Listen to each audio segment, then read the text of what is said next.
Good afternoon, everyone. I will call the sixth meeting of Civic Works Committee to order. As you know, this is a council meeting that is available through live stream and on YouTube at the city's website.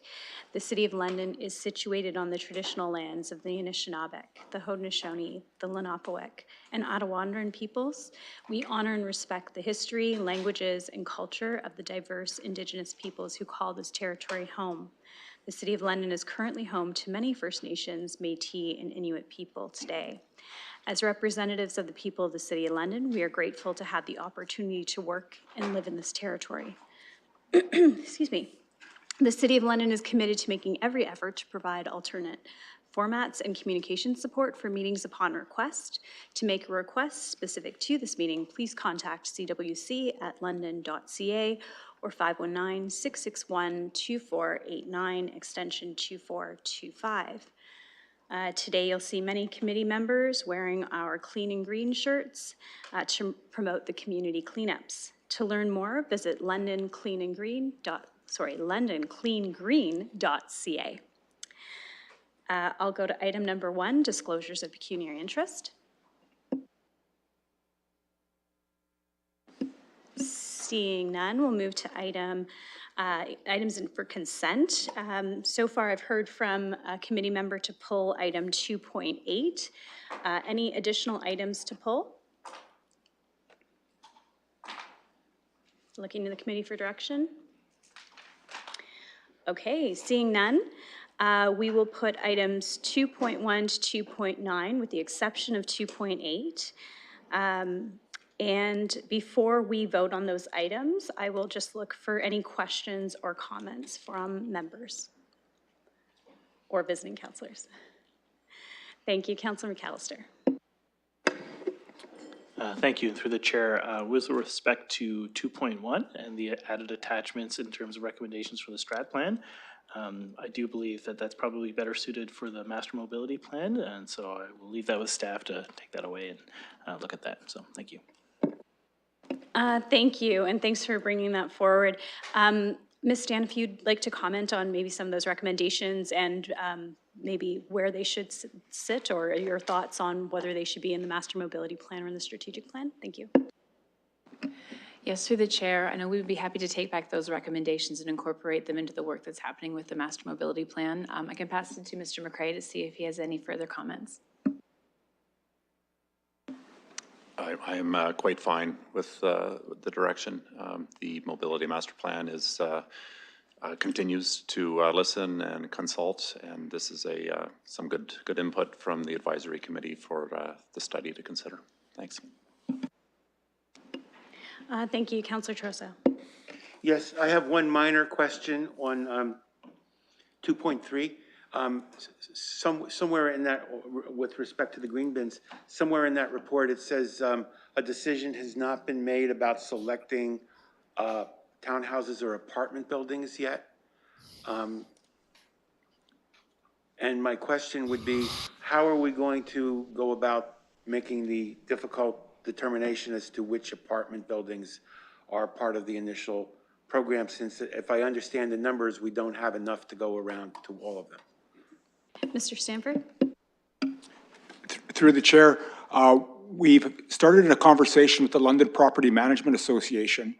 We worked with them in the past on selecting sort of buildings that come forward that meet our criteria of wishing to participate and wishing to go the next step in the way of information collection. So that'll be one of our first steps. The other goal, of course, will be to actually have the most buildings implemented as possible with the budget we have, but also to have them spread around London to make sure that we're touching into different areas of London to get more of a stronger sample of activities across building types within the sort of high-rise category. So that is work that's going to be undertaken over the next couple months to do that selection process and have a few pilot projects started up by, I would say, late summer, early fall. Follow-up, Councillor? Yes, through the chair, I just want to comment that I have received numerous comments from very, very specific buildings about their desirability to move into this as quickly as possible. And may I just at some point informally talk to you about that?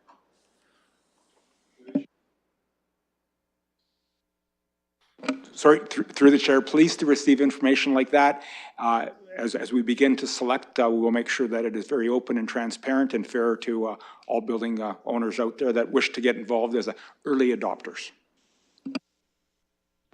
Thank you. And just moving back to item 2.1, if it's okay for me to comment from the chair, I just want to thank the Integrated Transportation Community Advisory Committee for the thoughtfulness that they put into the recommendations that they put forward.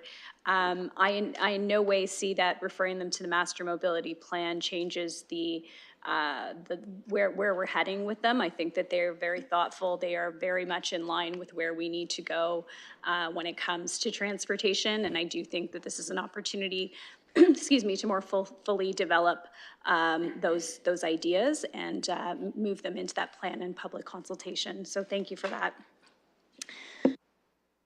Any additional questions from the committee on the consent items? Seeing no additional questions, we'll open the vote.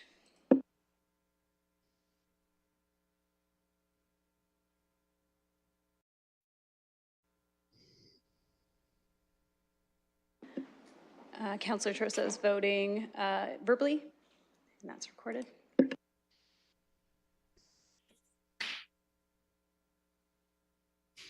Madam Chair, I think we need a mover and seconder. Oh, thank you. Thank you for that. Yes, mover and seconder. Thank you. We have Councillor Cuddy and Councillor McAllister. Thank you. Thanks for that, Paul. Yeah, no problem.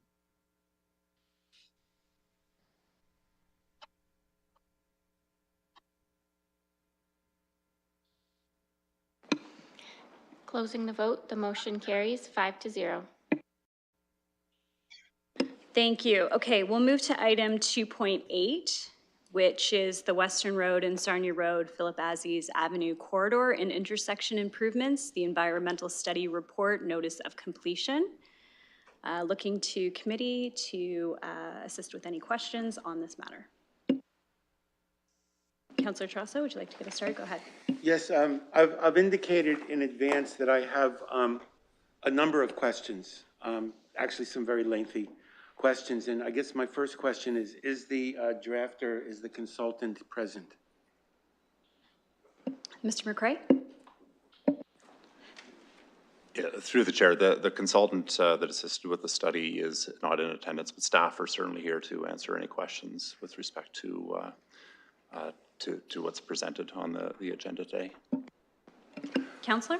Would there be an opportunity, if the committee so desired and if council desired, to have further questions with the consultant directly, or would we just be working through staff with additional questions?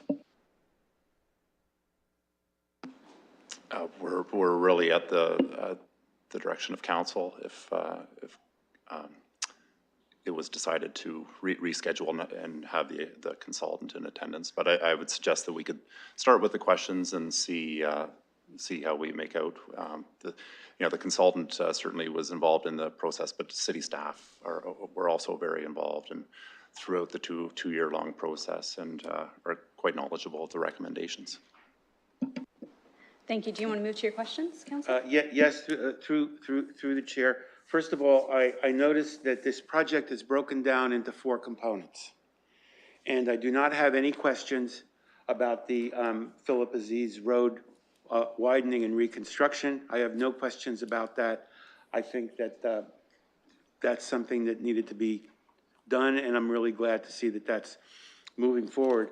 I have very minor questions on the Sarnia Road prong, minor question about the Western Road prong, and major issues with the intersection. So just to lay out where I'm going with this. So I'll do the easy one first, and that is with respect to the cycling tracks that are proposed for Sarnia and Western Road. Does the raising in itself provide adequate protection to cyclists in what has been described by many as a very, very dangerous stretch?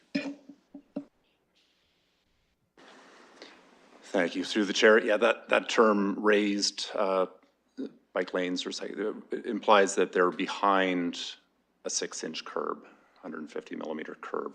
And that meets current standards for cycling facilities and really is in line with what we hear from Londoners in that we have a number of those facilities in the city's transportation network. And it is where cyclists feel most comfortable on busy roads like Sarnia Road and Western Road. Did you try eating some of these?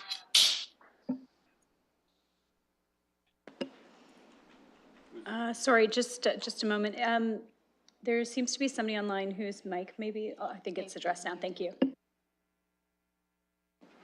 Okay, my next question is, thank you for that. My next question is procedural, and it may be legal, I'm not sure. And that is, to what extent, we're being asked today to certify this as complete and ready to go out for the 30-day review, which is supervised by the province.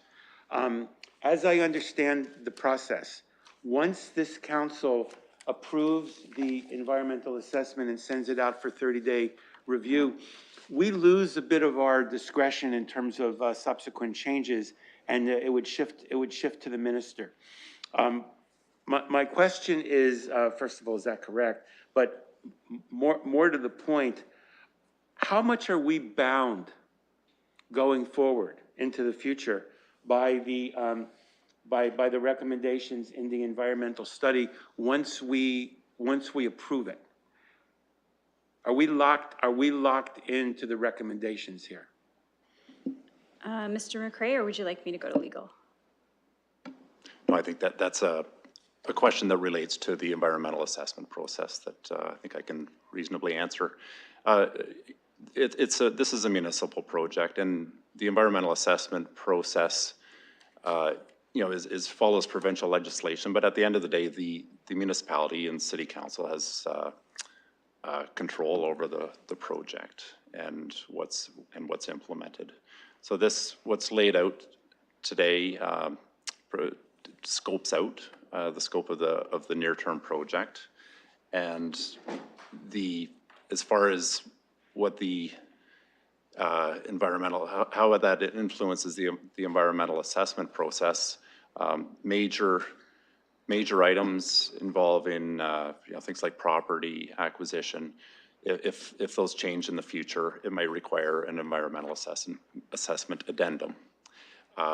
More minor changes, such as signal phasing, signal operations, those are less bound by the environmental assessment process and could be changed without an environmental assessment addendum. Thank you. My next question to the chair is going to get more specific about the intersection. I am of the opinion, this is just me based on my conversations with stakeholders in the area, that it would be useful to at least consider, at the very least consider as a pilot project, a pedestrian scramble, a Barnes dance. It's called a number of different things, and just to be clear, this would involve creating a situation where there is a zoned out period for just pedestrians and just cars. We do not have one in London. There are several in Toronto and in other cities.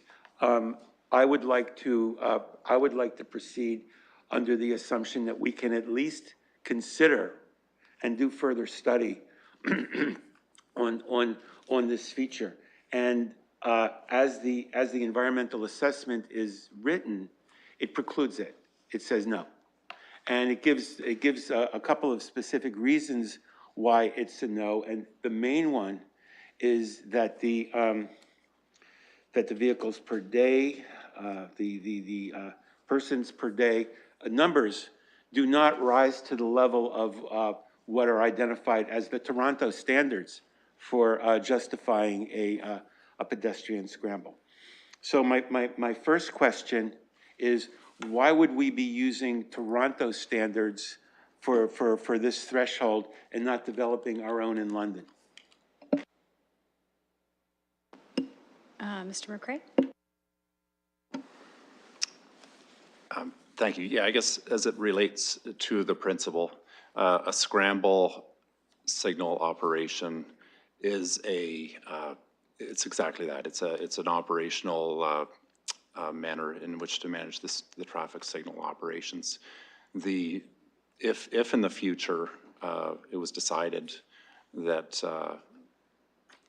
it was deemed beneficial, the way the project is currently proposed, it would only require minor infrastructure modifications in order to implement that. So it doesn't necessarily preclude a scramble in the future.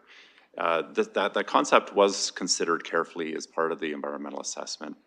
It's not recommended at this time, and so yes, there was comparison to City of Toronto criteria, and that's used because there really is minimal guidance available to us. It's really the best available information, and so there's comparison to the numbers, but there's also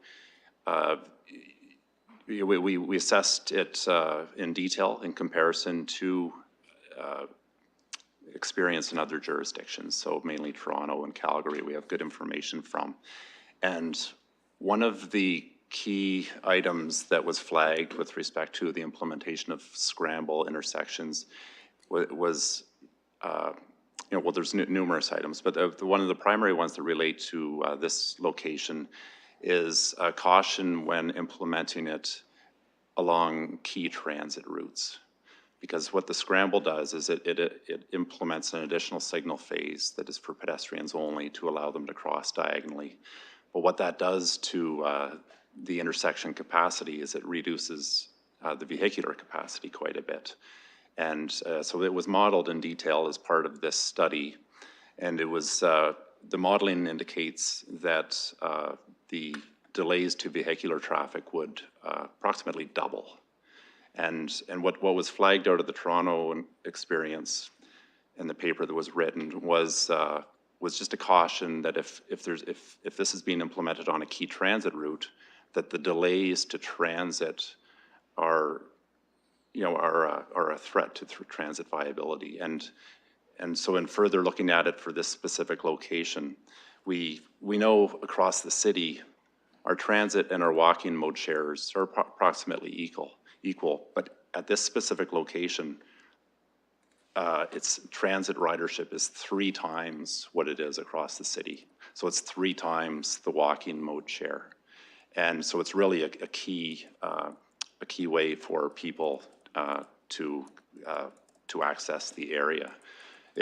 Transit rivals the vehicular mode share. So we're very cognizant that we don't undermine the viability of transit by introducing significant transit delays through the implementation of the scramble intersection at Western Sarnia.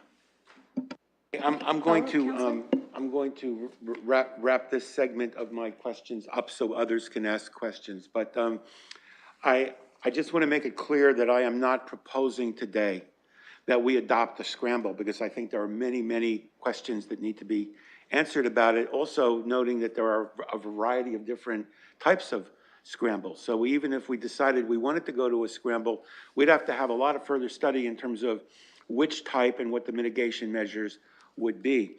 But my direct question, I don't think was, I want to ask it again. And given the difference in magnitude between Toronto numbers and London numbers, why would we be even using the Toronto numbers? Okay, I do think Mr. McCray answered that to some extent, but I'll see if he has further comment. Go ahead.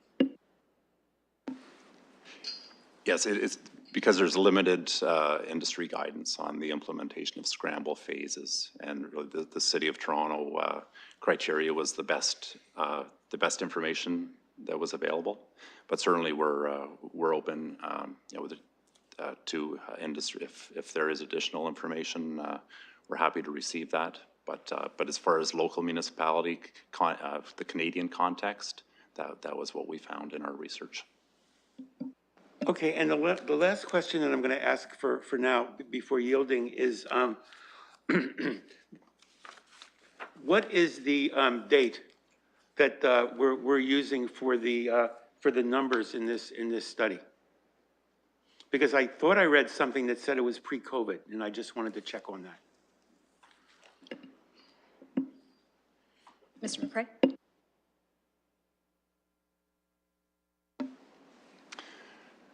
The volumes at the intersection, both pedestrian, cyclist, driver volumes are a combination. So there was counts done back around 2015, 2016 before the pandemic, and then there was additional counts done in the last couple of years.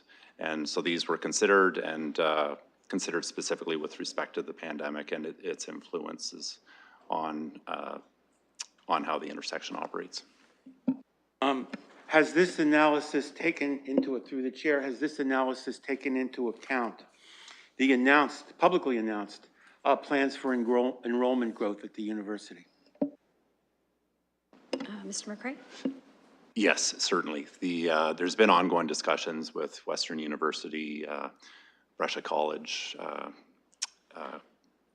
Huron College about expansion plans, and specifically with respect to Western University. The campus master plan was considered and as one of the key inputs into how the growth was projected for the study. Thank you. I'll let that go for now, and I will yield Thank to you. my colleague. Thank you. And I'll go to Deputy Mayor Lewis, and then I'll look for a mover and a seconder. Thank you, Madam Chair, and I appreciate you having me at your committee. I know that Councillor Trussa will be happy to hear that I'm in support of the principles that he's raising today. And I want to be really clear, this in no way reflects on our staff and the work that you do. And I recognize that this went out to a consultant. I find it frankly insulting when a report comes back and says we don't meet Toronto standards, because we are not Toronto. And I appreciate Mr. McCray elaborating on the lack of a lot of data points in a Canadian context. I've used scramble intersections in Quebec City, and I found from a pedestrian perspective, they were fantastic. I know that there are some in Calgary, and Mr. McCray referenced that. I think we need to look broader as well. I think we could look at a North American context rather than just a Canadian context, see how these are being utilized in some American cities of comparable size to London. Because I think when we start comparing ourselves to mega cities like Toronto, we are not getting a fair picture. We do not have a subway system. We do not have a streetcar system. The way people get around in our city is much different than the way people get around in Toronto. And I don't want to use Toronto statistics to measure pedestrian use in London. I really appreciate the commentary about the transit ridership in the area. I am very happy to see that one of the design summaries includes converting existing bus stops into bus bays, because that does allow other traffic to continue to flow while buses are loading and unloading passengers, and provides a safe space for passengers to load and unload. I think that reflection of the transit usage, though, also tells us something else. When people get on or off a bus, they're walking. So there has to be an immediate impact to the pedestrian volumes from that transit ridership as well, whether they're going into the main campus, whether they're crossing over to the colleges. I appreciate Councillor Trussau raising the future expansion. Earlier in this term, he and I were at a groundbreaking at Huron College for a new residence where 300 plus more students will be living when the building is built. Those are not students who are going to be driving around campus. They are going to be walking around campus. I know that I've heard from the University Students' Council that they would like to see pedestrian prioritized safety at this intersection. Maybe that's phased signals rather than a scramble signal, but nonetheless, I have to say, I think this report from our consultant has done a disservice to the volume of pedestrian traffic at this intersection. I think it's huge. I think it is probably one of the busiest pedestrian intersections in our city. And I'm making an educated guess here, but based on the volume of students I see crossing the road there when I'm in the neighborhood, it's got to be one of the busiest pedestrian crossings in London. And I think that this report from our consultant falls a little bit short on how we're going to meet the needs for them to safely be able to navigate that intersection. I will say that there's a lot of positives in here, and I appreciate that. But I think when it comes to the pedestrian situation at that intersection in particular, we need to take a second look at these recommendations, because I don't think that they are where, honestly, where I would have expected to see them land. And again, I hope that we can go out and get some more data from cities of comparable size in other jurisdictions, be those American or Canadian cities, and not compare ourselves to Toronto, Montreal, Vancouver, because we're not those cities, and we will never be, and I don't think most Londoners want us to be. I think people are calling our city home for a reason, and it's because we're not those kind of mega cities. So just some feedback for staff on this. I would certainly be supportive in the future if the councillor wanted to encourage a direction to enhance the pedestrian emphasis in this intersection, to be supportive of that, because I like the integration of the transit piece. I like the cycling lane piece. In fact, that was something I heard from the University Students' Council as well. They want students to be able to bike in that area, so that's all great. I just think that we've fallen short on the pedestrian side. Thank you. I will look for a mover and a seconder. Councillor Van Meerbergen. And looking for a seconder. Councillor McAllister, thank you. For the recommendation? Yes, for the motion A, B, and C as put forward. Procedural question I would ask the chair and the Go clerk. I would urge that this not be accepted, but I do have some ideas for a for an amendment. I believe that the amendments that I would have would likely be contrary to this, because a notice of study completion for the project be filed. My recommendation would be we not do that, and that would be contrary. Would it make more sense just to sort of vote up or down what's on the table, or should I try to interject some amendments which the clerk can decide are in order or contrary? Because if this does not pass, which I hope it doesn't, in fact, I would hope it would just not even be seconded, because in any event, how should I proceed? Thank you. So the motion's been moved and seconded. So I'd suggest we deal with the motion that's on the floor, and then from there, we can move forward.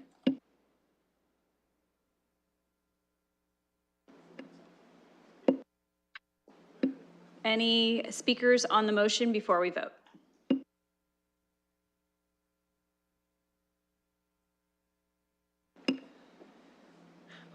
Okay, seeing none, we'll open this. Oh, sorry, go ahead, Councillor Van Meerbergen. Thank you, Madam Chair. I would just suggest strongly to the members of this committee to endorse the staff recommendation. I think it's well reasoned and thought out. A lot of work has gone into this. We've heard from the Director of Transportation that it would have serious impacts to modify what's being proposed, certainly with regard to transit and vehicular traffic. So it provides a safe approach for pedestrians and is good for all modes of transportation. So again, I would strongly urge that we support this. Thank you. Additional speakers before we open the vote? Seeing none, that's open for you now.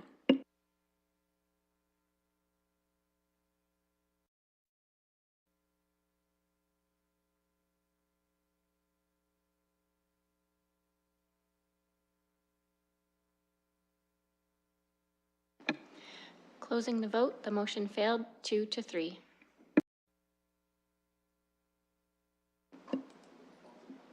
Okay.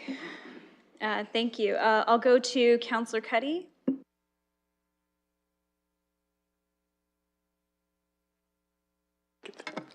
Thank you, Madam Chair, and through you. I'd like to make a motion that we send this back to staff based on the comments that we've had and the comments that Deputy Mayor Lewis made, and that staff come back with further recommendations. Okay, thank you, Counselor Cuddy. So you're moving a referral? Yes. Okay, thank you. Do we have a seconder on a referral? Counselor Trasso. Oh, sorry, you're not seconding? Yeah, I am seconding Okay, because I thank you. support the gist of it, but it's not enough for us to just ask for another staff report because we have the matter of the notice of completion, which we voted down. So there's no notice of completion on the table. Would it just be inferred, through the chair, I'll ask Mr. McCray, would it just be inferred that these consultations would involve also speaking with the consultant and making any necessary amendments to the draft report? Thank you, Mr. McCray. Yes, so I understand a referral would essentially send the environmental study back for further work. That would involve us working further with the consultant. And yeah, I think the environmental assessment, it did flag, there's various levels of signal operations that could be implemented to favor pedestrians. Cited in the report is a leading pedestrian interval that gives pedestrians a head start ahead of vehicles, makes them more visible. So that can be considered with respect to in the project. Another signal operation can be a prohibition of right turns on the red signal. So there's a few different signal operations that, in addition to a scramble, that can be considered for the project. Thank you, Counselor Cuddy. Thank you, and through you, Madam Chair. The health of my colleague, maybe the referral could be we'll do a focus of the pedestrian portion on this report. So it'd be much like Mr. McCray just said, it would be on the pedestrian part of it as opposed to the entirety of it. At the intersection. At the intersection, right. Thank you, that's helpful. Just give us a minute to get the language straightened out.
Okay, so we will, if you go to your current item, we'll put this up so that you can see the language and just let us know to the mover and the seconder if it captures the language that you'd like, and then we'll open for vote from there, okay?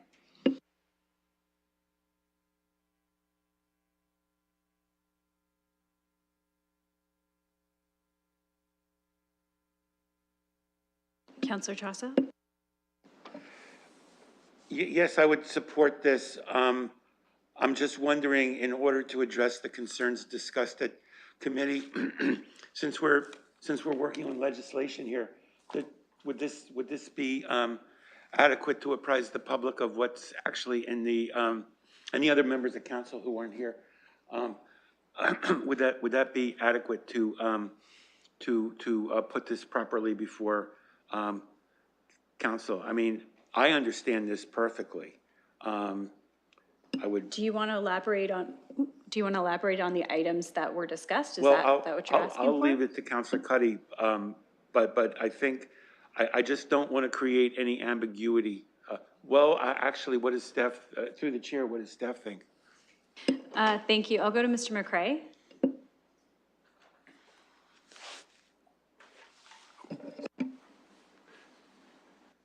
Yeah, I think if council's expressed clearly what the concern is, so I think incorporating that into the resolution would be useful. So it would, where it said concerns, something about the pedestrian operations at the intersection. Sarnia and Western intersection, I think that would be beneficial. Okay, so including but not limited to pedestrian operations at the intersection? Yes, at the Western Sarnia intersection. Thank you.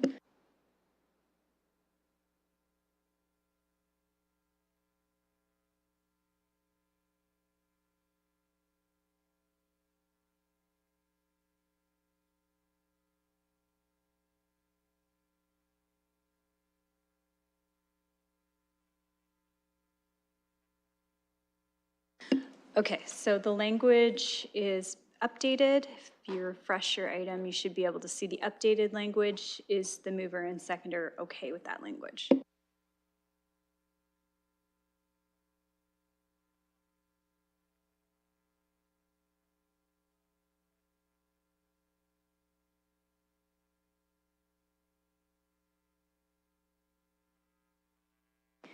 Okay, seeing that the mover and seconder are okay with it, we'll open it for voting. Any further discussion, sorry, before we open it for voting?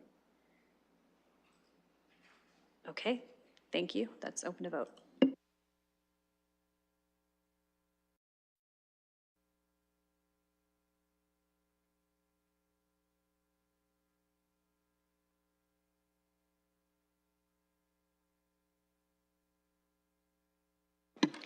Closing the vote, the motion carries 4-1.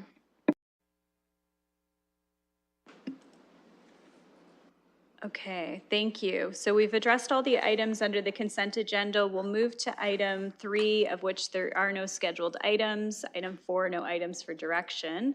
We'll go to item 5, which is deferred matters and additional business. And under additional business 5.1, a verbal update on the gas-powered leaf blowers as requested by Councillor Trosso. Mr. Stanford? Thank you, Madam Chair. I'm actually providing this update on behalf of a couple areas because municipal compliance, unfortunately, Orest could not be in attendance today. But if we step back in time a little bit, the matter of noise from leaf blowers has been raised a number of times at sort of committee and council. Information provided by municipal compliance suggests that over the last 5 years, a complaint where a leaf blower is being used before 7 a.m., there's been about 30 of them registered with the city over a 5-year period. What is much larger, though, are the concerns that are raised during daytime hours from overuse of leaf blowers. In conversation with municipal compliance last year, the matter of these are gas-using appliances, pieces of equipment. So we packaged together both the leaf blower along with other landscaping equipment, and we put that forward as part of the Climate Emergency Action Plan. And we laid out a process in that plan of what we would actually do. So if I may, Madam Chair, I'd just like to read the words that were produced as part of that plan. Of course, that was April 2022. And we indicated under this that we would review and provide options to reduce, restrict, or phase out fossil fuel consuming equipment. Under that, we refer to lawnmowers, trimmers, leaf blowers as examples, but by completing a study looking at emerging practices, applicable legislation and jurisdiction, costs and benefits, potential incentive programs, and other factors, of course, such as impact on households and businesses, and that we would report back in 2023. We are tracking for a fall report, and we're looking at this point, because of the nature of the project, it would be going to actually Community and Protective Services Committee. And just to sort of one other comment, and I'm happy to answer any other questions, just from our perspective, the city side, this touches on 6 different areas. Not only, of course, municipal compliance, but also parks operations, touches on fleet from the equipment side of things, touches on facilities, touches on legal, and of course, parks operation. So there are many people that are involved in this particular piece of work. And I'm happy to answer any other questions. Thank you. Councillor Tressa, go ahead. Oh, just to thank you for for that report. I guess I want to put in a plug for it to come to this committee, but that's a decision the clerk will have to make.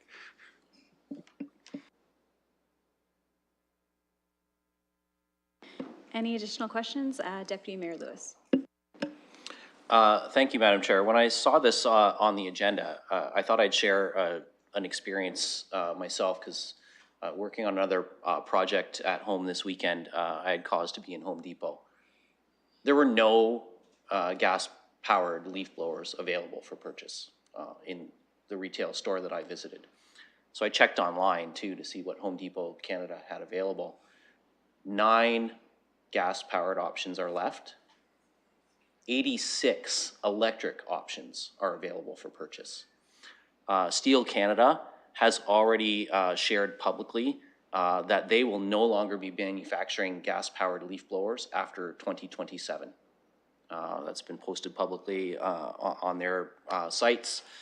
They are phasing these out as well. The industry recognizes that this is old technology.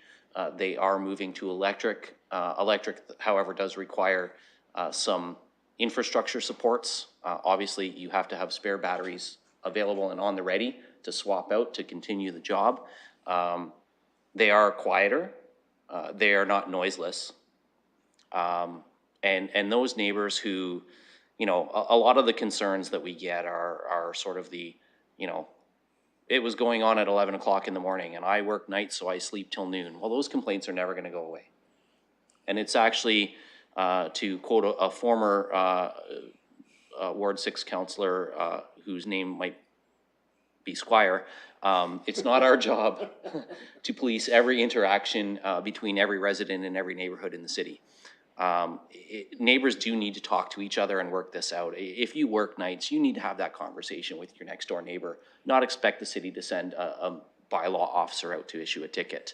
But I'm encouraged that I know Mr. Stanford has talked about the work that we're doing to transition our own inventory of equipment. We do have to let that inventory amortize properly too. I think it's really important to remember that the manufacturing, even of gas-powered leaf blowers, if we take them out before the end of their life cycle, well, the manufacturing of those devices had a carbon footprint. So we're having an impact there by adding a new manufacturing process to get rid of the equipment sooner than its life cycle has come to an end. So I think that there's really, really positive indicators out there that across municipal levels, but also that the industry itself is responding to the need to transition, and that we will see these things fade into history over the course of the next few years, just as we have seen other old technologies sort of fade away. I don't know how many of us still have a phone on our wall at our home. I don't think that there's too many of those being manufactured anymore either. We tend to carry them around in our pockets now. And we're seeing that same sort of progress made on the implementation of electric tools for landscaping and lawn care needs. So I really appreciate the update.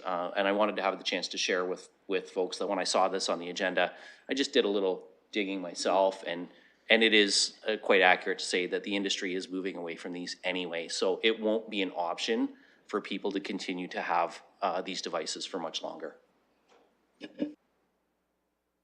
Thank you. Any additional questions or comments from members or visiting counselors? Okay, seeing none.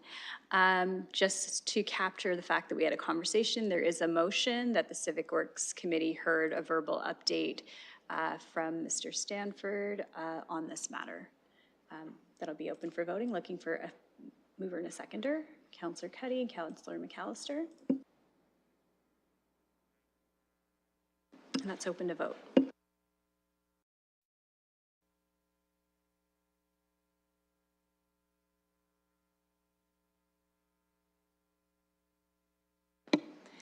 Closing the vote, the motion carries 5-0. Okay, moving on to, seeing that there's no additional business, I'll move on to item number 6, which is adjournment. And we'll go by hand. Thank you. Got a mover and a seconder. Thank you. Thanks so much. Have a great rest of your day, everyone.